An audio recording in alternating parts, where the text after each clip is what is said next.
What would you do if you were 7 months pregnant, hungry in your own father's house, and the woman running the home treated you like you didn't belong there? In a quiet neighborhood in Atlanta, a pregnant woman watched the only food she had that day thrown onto the ground. But what happened next would expose lies, break years of silence, and prove that sometimes the people who save your life are complete strangers. This is the story of Sarah Mitchell. The plate didn't slip. It flew. Rice and chicken scattered across the backyard patio. Sarah Mitchell stared down at the food she had woken up before sunrise to cook. Food she hadn't eaten yet. Food she had made because she was 7 months pregnant and starving. Standing in front of her was her stepmother, Denise Mitchell. Denise crossed her arms. "Who told you to cook in my kitchen?" Sarah swallowed. "I just made a little plate." Denise cut her off. "You think because you're pregnant you can do whatever you want in my house?" Her voice rose so the neighbors could hear. "Take your food and get out of my sight." Sarah's face burned.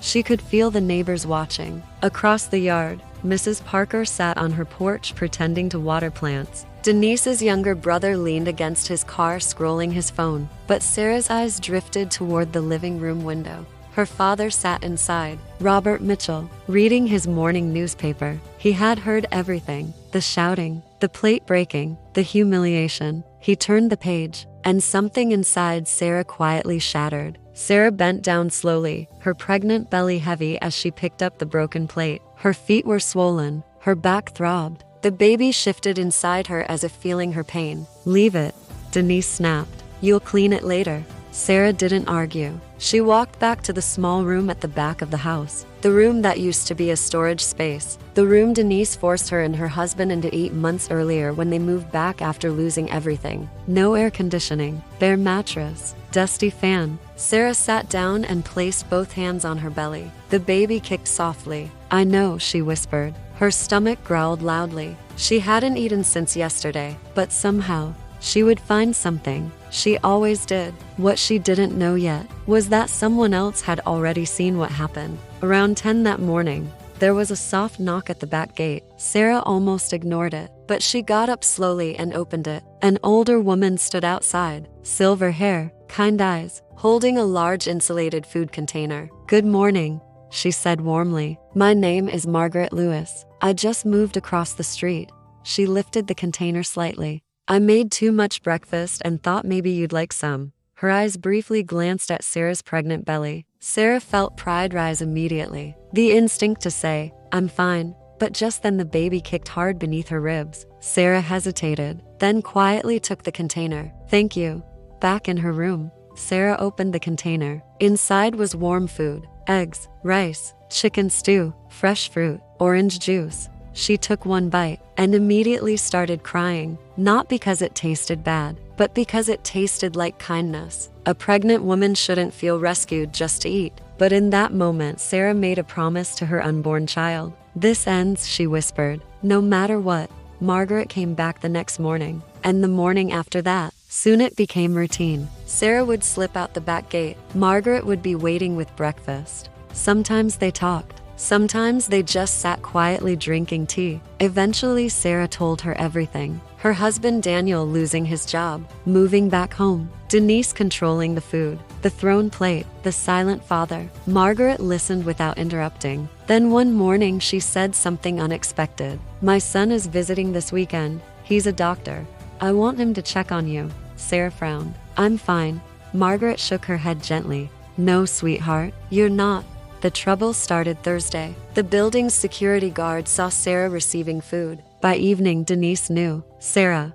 Denise shouted across the backyard. Neighbors gathered instantly. Denise pointed at her. "So now you're begging strangers for food?" Sarah froze. Denise continued loudly. "You want the neighborhood thinking we starve you?" Something snapped inside Sarah. She stood up straighter than she had in months. "You threw my food on the ground," she said calmly. "I'm 7 months pregnant and hungry, and a stranger cared more about my baby than this house did." Silence spread across the yard. Nobody expected Sarah to fight back. She turned and walked away, her entire body shaking, but she didn't look back. That night her father knocked on her door. He looked exhausted. "I didn't know things were this bad," Robert said quietly. Sarah looked at him sadly. "You did know. I told you every day with my face. You answered with your newspaper." Robert had no reply, but that night, he didn't sleep. Saturday morning, Sarah visited Margaret's house. Margaret's son, Dr. Michael Lewis, checked her blood pressure, then checked it again. His expression grew serious. "Sarah,"